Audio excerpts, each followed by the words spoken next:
अस्सलाम वालेकुम। मैं हूं डॉक्टर इरफान सलहरिया और आप देख रहे हैं मेरे यूट्यूब ऑफिशियल चैनल। ई चौपाल नामी सीरीज़ है जो मेरी सोशल मीडिया पे, उसमें मैं मुख्तलिफ हेल्थ केयर प्रोफेशनल के साथ एक इंटरव्यू करता हूं और पब्लिक हेल्थ अवेयरनेस फैलाने की कोशिश करता हूं कि वो कौन सी एहतियाती तदाबीर हैं जिनको इख्तियार करके वो जनरल मेडिकल कॉम्प्लिकेशन से बच सकते हैं। तो आज की जो हमारी ई चौपाल सीरीज़ के मेहमान हैं वो doctor associate professor of medicine doctor S यूवेलाना है, जो कि Islam Medical and Dental College Sialkot में एसोसिएट प्रोफेसर ऑफ मेडिसिन हैं। और तकरीबन कोई एक दहाई से इस पेशे के साथ मुंसलिक हैं और बहुत ही नॉन मेडिकल स्पेशलिस्ट। आज हम जानने की कोशिश करेंगे कि कोरोना वायरस जो कि 2019 में पूरी दुनिया में आया था ईरान चाइना से, और देखते देखते पूरी दुनिया को अपने इसने अपने क्या कहते हैं अंदर घेर लिया। तो अब तो काफी हद तक इसके ऊपर कवर कर लिया गया, लेकिन फिर भी एक पब्लिक हेल्थ अवेयरनेस के तौर पर हमारी मैं अपनी ये जिम्मेदारी समझता हूँ कि लोगों को अवेयरनेस के तौर पर वो बातें बता दी जाए जिनको वो अपनाकर फिर भी अगर किसी को री इन्फेक्शन हो जाए तो उससे कैसे बच सकते हैं। तो हम अपने गेस्ट की तरफ चलते हैं। अस्सलाम वालेकुम डॉक्टर साहब, क्या हाल है आपके? वालेकुम सलाम। बहुत शुक्रिया इरफान सलाहियत साहब, मुझे इस टॉपिक पे बुलाने का।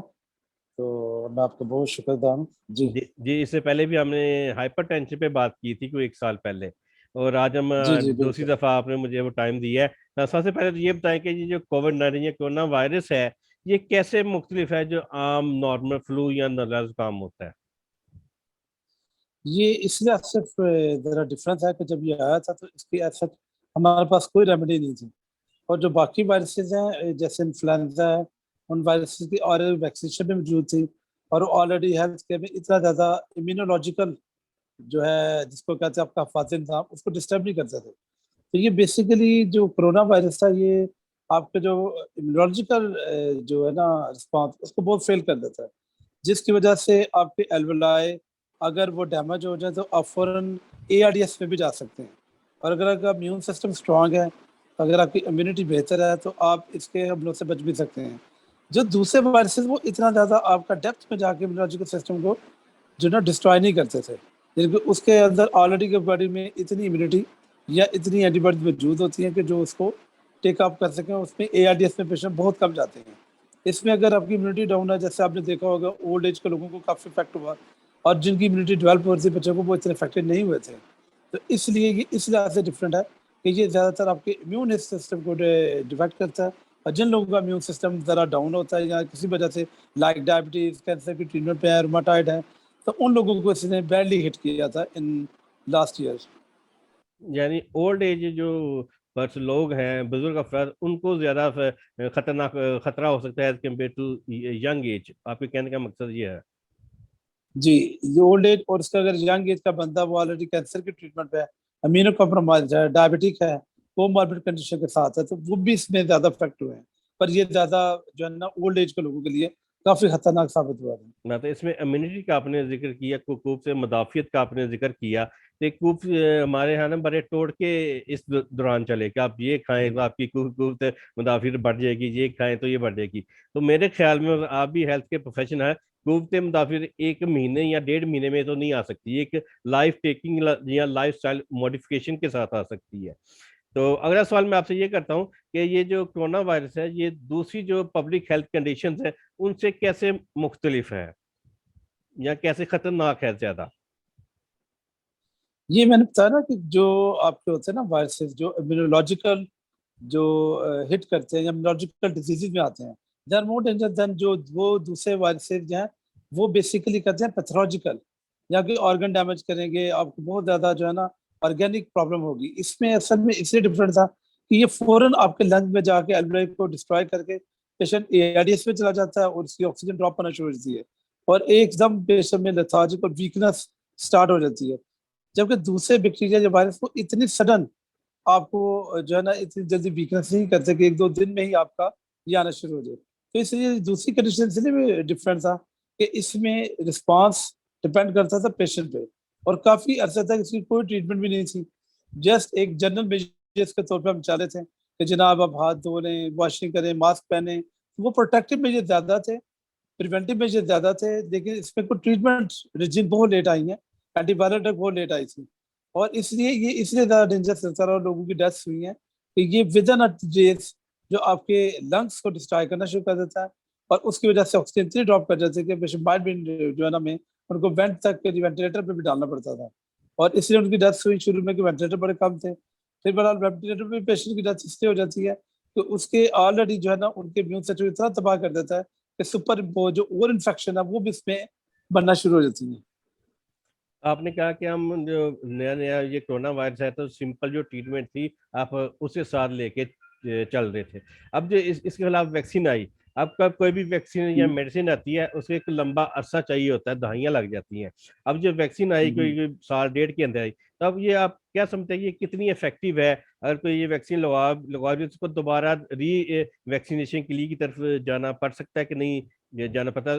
अब इसमें एक और सवाल ये भी आया था कि कुछ लोग चाइना की वैक्सीन लगा रहे थे, कुछ अमेरिकन लगा रहे थे, और जो जिन्होंने ट्रेवल करना होता था कुछ चाइनीज वैक्सीन को एक्सेप्ट नहीं कर रहे थे, वो कह रहे थे कि फाइजर लगाए। तो आपका क्या व्यू है इसके बारे में? इसके व्यू मेरा तो बड़ा डिफरेंट व्यू है इसके ऊपर कि ये जो चाइना की वैक्सीन हो या जो भी हो, क्योंकि हम लोगों को सुबह आपको याद होगा जो जितने भी डॉक्टर और जितने भी हेल्थ कम्युनिटी के लोग थे उनको सबको चाइना की ही लगी थी, और बिल्कुल। अल्हम्दुलिल्लाह कि हमारे उससे काफी प्रोटेक्टिव रहे हैं। मुझे तो इसमें कोई ऐसा डाटा नहीं मिला, अवेलेबल डाटा हो कि फाइजर के ये मेरिट्स हैं ये डिमेरिट्स हैं, ये फायदे हैं ये फायदे नहीं हैं, या कोई भी वैक्सीन ये क्लेम नहीं कर रही थी कि 6 माह तक आपको जो है ना री इन्फेक्शन नहीं होगी। तो इस तरह जिन्होंने चाइनीज लगवाई थी उनको भी बाद में कोरोना इन्फेक्शन हुई, जिन्होंने फाइजर लगवाई उनको भी कोरोना इन्फेक्शन बाद में हुई। लेकिन दोनों का अल्हम्दुलिल्लाह इफेक्ट अच्छा ही रहा, बुरा किसी का भी नहीं था, और दोनों की वजह से हमारे जो री इन्फेक्टेड लोग थे उनमें इतना ज्यादा डैमेज नहीं था जो कि वैक्सीन नॉन वैक्सीनेटेड लोग थे, क्योंकि जब आप मैंने पहले बताया ना ये सारा का सारा खेल इम्यून सिस्टम का था। इसमें कोई ऐसा जिसको कहते हैं कोई एकदम आपका कोई ब्रेन फेलियर हो गया है लिवर फेलियर हो गया ऐसा नहीं था। आपका इम्यून सिस्टम है, अगर आप इम्यून सिस्टम को वो जो वायरस बाईपास कर जाता है तो देन आप एडीएस में चले जाते हैं, आप बिल्कुल उसके जिसको कहते हैं वो आपको लताड़ के रख देता है। तो इसमें कोई ऐसा डिजीज नहीं थी कि ये पैथोलॉजिकल कोई आपका लिवर सिरोसिस हो रही है या डैमेज हो रही है या ब्रेन का डैमेज हो रही है। तो इसलिए जब इम्यूनिटी बढ़ाई गई चाइना वैक्सीन से फाइजर से तो लोगों को बहुत फायदा हुआ कि आज हम इस दौर में बैठे हुए कि कभी सोच सकते थे 1.5 साल पहले कि हम मास्क के बगैर बैठेंगे, पुलिस वाले पकड़ लेते थे, थाने में बंद कर देते थे। तो देर आर बिल्कुल। लॉट ऑफ थिंग्स जो कि अब अल्लाह का शुक्र है चेंज हुई है। बहुत ही मुश्किल पीरियड था कि वहाँ पे मुझे अपना एक एक्सपीरियंस है कि मैंने 2020-21 मार्च को पहला पेशेंट जो सियालकोट में आया था, तो वो जस्ट मुझे बाहर से ये उसने फ़ोन किया कि मैं आया हूँ, तो मुझे कोविड हो गया। मैंने कहा यार यहाँ तो अभी कोई टेस्ट भी नहीं होता, पीसीआर भी नहीं होता था सियालकोट में। तो उसने मुझे वहाँ से कॉल की और वो मेरे पास बाहर आया, मैंने उसको टेस्ट दिखा, वो चला गया। तो अगले दिन मुझे कॉल होगी कि आप क्लिनिक बंद करें, सब कुछ बंद करो, घर में बंद हो जाए 14 दिन। ना मैं उससे मिला ना मेरा हाथ छुआ, उन्होंने कहा नहीं जी आप बंद हो, आप 2 पीसीआर कराएंगे तो ही आएंगे बाहर। तो अब हम उस सहरा में बैठे हैं जहाँ बात कर सकते हैं फिर सकते हैं, हमें जाने के लिए कर्फ्यू लगे हुए थे, तो बड़ी चीज आई है वैक्सीन ने तो हमारा हमारी भी मुश्किल आसान की है। वो दिन भी था दिसंबर 2020 का कि एक रात को मैं हॉस्पिटल जा रहा था तो मैंने देखा कि बाहर गाड़ी में लोग जो सीएनजी जैसे सिलेंडर नहीं फिट कर रहे होते, ऐसे ऑक्सीजन के सिलेंडर फिट करा रहे होते, तो मरीज अंदर, क्योंकि हॉस्पिटल में जगह ही नहीं थी, सारे बिल्कुल। हॉस्पिटल फुल है, और लोग गाड़ियों में अपने पेशेंट को लटाया हुआ है और उनको ऑक्सीजन का सिलेंडर फिटिंग करा रहे हैं, जी चल जी घर जा रहे हैं, यहाँ पे हमारी फिटिंग करा दें हमें समझा दें। तो वो भी एक दौर था, अल्लाह माफ करे, अल्लाह ना कभी आए वो दौर। और आज हम उस दौर में बैठे हुए हैं कि अब अल्हम्दुलिल्लाह अक्टूबर बिल्कुल। से लेकर अभी तक बहुत अच्छे दौर जा रहा है। बिल्कुल तो बिल्कुल ऐसा वैक्सीन ही का है। बहुत फायदा हुआ है, और अगर जिन लोगों को वैक्सीन लगवाने के बाद भी कोविड हुआ है तो वो इतना डेंजर नहीं था, उन्होंने 14 दिन का यहाँ तो अपना टर्म पीरियड पूरा किया है, टाइम पीरियड जो है, और उसके अलावा कोई कॉम्प्लिकेशन पे भी लोग माइनर हद में कोई ना कोई शायद फेलियर में गया हो, अदरवाइज जो वैक्सीनेटेड लोग थे 100% वो फुली जो है ना कवर्ड हुए हैं, उन्होंने उनके ट्रीटमेंट से उनको फायदा हुआ है। जो नॉन वैक्सीनेटेड थे उनमें फिर भी डेथ्स हुई हैं। मैं इसलिए कहता हूँ कि वैक्सीन का बहुत फायदा है, चाइना की हो फाइजर की हो पके गड़े की हो जहाँ की भी हो, वो अगर कोविड की वैक्सीन है तो उसका फायदा ही अच्छा, होगा। अब एक नया कॉन्सेप्ट है बूस्टर डोज का। अब कुछ लोग कह रहे हैं कि ये जय नहीं जय। लगवानी, ये के इसके बारे में आप क्या कहना चाहेंगे?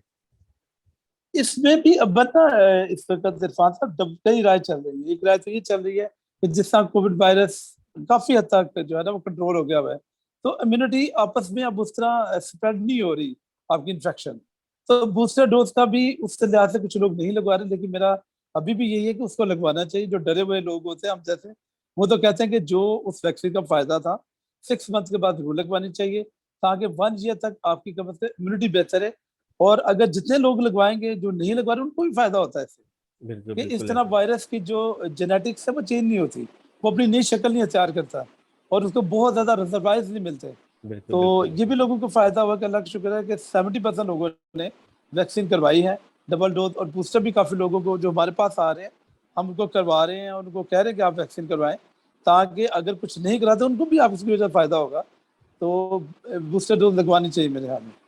अच्छा, इसके प्रिवेंटिव मेजर्स में ये कहा गया था मास्क लगाएं और रेगुलर हैंड हैंड वॉश करें, यानी हाथ को बार बार धोएं। अब लोग मास्क तो लगा रहे हैं, लेकिन आपने कुछ ना नाक को नहीं कवर कर रहे थे, बस होंठ के ऊपर लगा लिया और पुलिस के डर से लगा लिया। आप क्या कहेंगे कि क्या ये जरूरी है अभी भी मास्क लगाना और रेगुलर हाथ धोना? देखिए, मेडिकल प्रोफेशन में हाथ धोना तो हर वक्त ही जरूरी है। उसमें तो आप बाहर से आए जहां से आए वो बिल्कुल तो धोना ही होता है। बिल्कुल वो तो ऐसे ही। एक जनरल मेजर में, ये कोरोना हो कोई भी हो, वो तो जरूरी है। बिल्कुल ऐसे ही है। मास्क का जहां तक ताल्लुक है, 100% मास्क लगाना चाहिए। क्योंकि अभी भी मैंने कई लोगों को ये कहा है कि देखें जी, अभी भी कुछ लोग जब एयरपोर्ट पे जाते हैं तो सडन उनको पता लगता है उनको तो कोरोना है।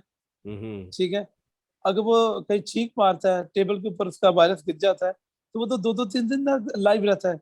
बिल्कुल इसकी ऐसे ही। जो लाइफ है, हाइफ लाइफ, जो पहले आपने एक क्वेश्चन किया था कि ये दूसरों से कैसे डिफरेंस है, तो सबसे बड़ा जो इसका डिफरेंस है कि इसकी जो लाइफ है वो डिफरेंट कंपोनेंट में 3-4 दिन से भी ज्यादा है।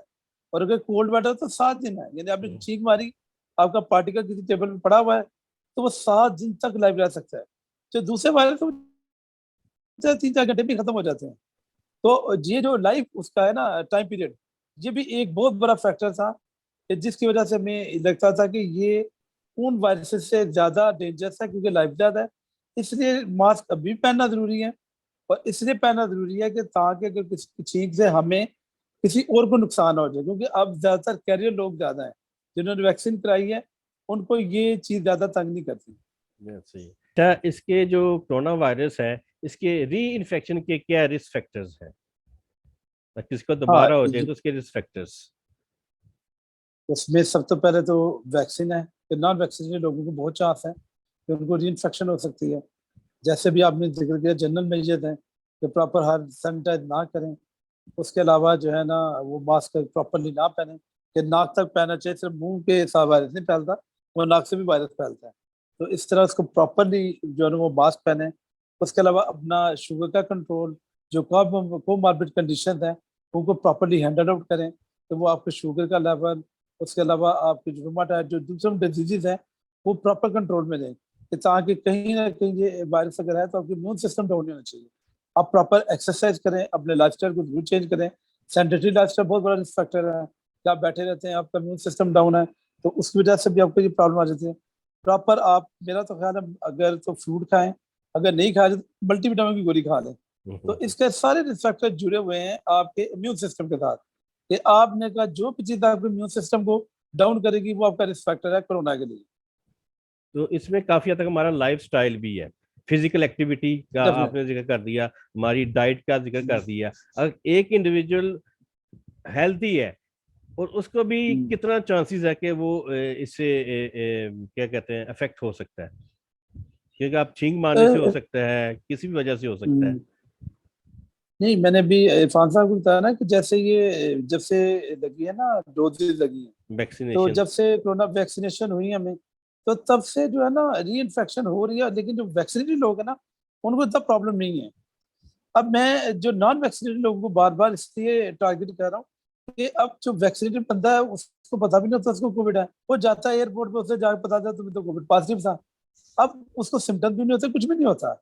और अगर वो जो कम्युनिटी में फिरता रहेगा और नॉन वैक्सीनेटेड बंदा बैठा होगा, तो वो हाथ में लाएगा, हमारे हक शक सब कुछ चल रहा होता है, तो उसको ये अंदाजा नहीं होता कि नॉन वैक्सीनेटेड में वो स्प्रेड भी कर चुका होगा। तो इसलिए जो है ना, ये जो है, जो वैक्सीनेटेड लोग हैं, इनमें जो लेवल ऑफ इन्फेक्शन है वो उतना ही है जितना नॉन वैक्सीनेटेड में है। ठीक है, अगर एहतियात ना की जाए। लेकिन जो कॉम्प्लिकेशन है, या जो ARDS की रिस्पिरेटरी में जो सांस की बीमारी है, वो बहुत कदरे कम है नॉन वैक्सीनेटेड से। सही कहा अब, बल्कि WHO की रिपोर्ट पर है था, हमें कोविड-19 के साथ जीना सीखना पड़ेगा, क्योंकि एक जो वायरस है इतनी जल्दी से नहीं जाती, इसको टाइम लगता है। अब मतलब मॉडर्न टेक्नोलॉजी की वजह से वैक्सीनेशन साल डेढ़ में आ गई और काफी हद तक हमने इसको कवर कर लिया, लेकिन मिस वैक्सीनेशन के बारे में अभी भी लोगों में बहुत पाई जाती है, खासकर ये हमारा रूरल एरिया है वहाँ पे, कि इससे हम 2 साल में मर जाएंगे, जो प्रेग्नेंट खवातीन है वो ना लगवाएं, ये अभी तक वहाँ पे पाई जाती हैं। लेकिन जैसे कि आपने कहा कि जिन्होंने वैक्सीन कराई थी, खुदा ना खास्ता उनको दोबारा कोविड हो भी गया है, तो वो काफी हद तक उनको सर्वाइवल रेट उनका ज्यादा है एज कम्पेयर टू दोस्त जिन्होंने वैक्सीन नहीं करवाई। तो आखिर में आप क्या मैसेज देना चाहेंगे as a health care professional? मेरा लास्ट में मैसेज यही है, मैंने पहले भी जिक्र किया था कि जो 1.5 साल था जब वैक्सीन नहीं थी, तो एक डॉक्टर के लिए वो एक बहुत ही ना भूलने वाला है कि मैंने आपको बताया 2-3 वाकयात भी बताया ना कि क्या हमारे साथ होता रहा, और अल्लाह ना करे कि मैं दोबारा उसमें जाना चाहे। ऐसा भी वाकया हुआ था कि इमरजेंसी में एक दिन मैं सुबह आया तो एक बुजुर्ग से, वो काफी सिक थे, उनकी ऑक्सीजन ड्रॉप कर रही थी 30% पे, 30 to 40% है। तो मैंने उन्हें कहा, हमारे वहाँ पे थोड़ा सा ये था कि 2 हॉस्पिटल जो थे डिक्लेयर किए गए थे, एक अदरीस हॉस्पिटल और एक जो है हमारा जो सिविल हॉस्पिटल है, अल्लामा इकबाल मेमोरियल हॉस्पिटल। तो जब मैंने बाबा जी को देखा तो मैंने एडवांस जब देखी ऑक्सीजन सैचुरेशन वो ड्रॉप कर रही है, पेशेंट लेथार्जिक था, वीक था, हाइपर था जरा। तो मैंने उसका भी नोट पढ़ा, तो मैंने कहा कि आप ऐसा करें, ऑक्सीजन ड्रॉप कर रही है तो 30% पे है, तो आप इनको ना अदरीस ले जाएं। तो वो बाबा जी पहले ही अदरीस से होके आए हुए थे, तो वहां जगह ही नहीं थी। तो उन्होंने अपनी जेब में से 5,000 लाख के नोट उठा के तो इमरजेंसी में फेंक दिया, गया पैसा अपना इलाज करें। तो हम उसके बाद बेबस से, भाई हम तुम्हारा कैसे इलाज करें जब हमारे पास वो फैसिलिटी भी नहीं है। तो इस तरह के वाकयात बहुत ज्यादा है, बहुत कहानियां जो हम नहीं चाहते कि वो दोबारा आए। तो लोगों से यही गुजारिश है कि आप अभी भी इसको उसी तरह समझें जैसे 1.5 साल पहले था, ताकि हमारे पे कई कोई ऐसी फैमिली नहीं है जो समझे चले मैं ज्यादा तो 50% को मांग रहे कि तेरा एक बंदा कोरोना ना ले गया हो। बिल्कुल ऐसे ठीक ही है, है। और कितना मुश्किल टाइम होता है बंदे के लिए, तो उस वक्त बंदा बेबस खड़ा होता है, पैसे तो चलो लगते ही लगते हैं। वो जो हम्म। बेबसी होती है कि आपका बंदा है वो 12 दिन के अंदर अंदर वो गया कि पता ही नहीं चला, उसके बाद आपके घर वालों पे में तो फिर पुराना छींक भी वजह तो डर, फलानी चीज का डर। तो इसको आप ऐसे ही समझें कि अभी भी कोरोना है, अभी भी वैसे मास्क पहने, लोगों से हाथ मिलाने से गुरेज करें, उनसे जो है ना हक करने से गुरेज करें, और कम्युनिटी कोशिश करें कि बहुत ज्यादा क्राउडेड एरिया में ना जाएं, और अपना जो सोशल डिस्टेंसिंग है उसको काफी हद तक अभी भी रखें। हाथ जो है सैनिटाइजर पास रखें, जहाँ पे भी जाएं सैनिटाइज जरूर करें। आप ये सोच के कीजिएगा कि मैं शायद बीमार हूँ, मेरी वजह से कोई ना मर जाए। तो बिल्कुल ये एक बिल्कुल बहुत ऐसे। बड़ा मैसेज है जो मेरा लोगों के लिए, कि अपना ना सोचें, दूसरे का जरूर सोचें। शुक्र चले आप में इतनी अल्लाह ने ताकत दी है, अल्लाह ने आपको जवान शुआ बनाया हुआ है, या आपको इतना दे दिया कि आपको इन्फेक्शन कुछ नहीं कर रही, लेकिन ये सोचिएगा कि आपको भी नहीं पता कि आपके अंदर कोरोना है कि नहीं है। बिल्कुल तो बिल्कुल इसलिए ऐसे। ये सोच के रखें कि मैं भी एक ऐसा हेल्थ प्रोफेशनल भी हूँ। मुझे कई लोग मिलते हैं आके, हमने अभी तक अल्लाह का शुक्र है सारे वही प्रिवेंटिव मेजर वही रखे हैं जो 2020 में थे। बिल्कुल तो बिल्कुल कोशिश ऐसे ही। यही करें कि अपना जो है ना मास्क सैनिटाइज वैसे ही रखें कि 2020 है, और ये सोच के पहने मास्क, ये सोच के आते हैं कि मैं किसी इंसान की जान चाहूंगा, अल्लाह इसी में आपकी जो है ना मकसद करता है। बिल्कुल ऐसे, अगर आपने है ना कि आपने किसी एक इंसान की जान बचाई, आपने पूरी इंसानियत की जान बचाई। ये आपने बिल्कुल। जो हेल्थ पब्लिक हेल्थ में जो मैसेज दिया है, ये मेरे ख्याल में अगर किसी एक में भी हमारे पल्ले पड़ जाएगा तो हमारा ये काम हो गया। तो शुक्रिया डॉक्टर साहब, आपने कीमती वक्त में से वो थोड़ा सा टाइम दिया, और मैं मुस्तकबिल में भी आपसे उम्मीद करूंगा किसी और टॉपिक के ऊपर, इसके ऊपर हमारा जो अवेयरनेस का सेशन है ये चलता रहेगा। थैंक यू, बहुत थैंक यू, शुक्रिया थैंक यू, फान साहब, थैंक यू, बहुत थैंक यू, शुक्रिया। Thank you, thank you.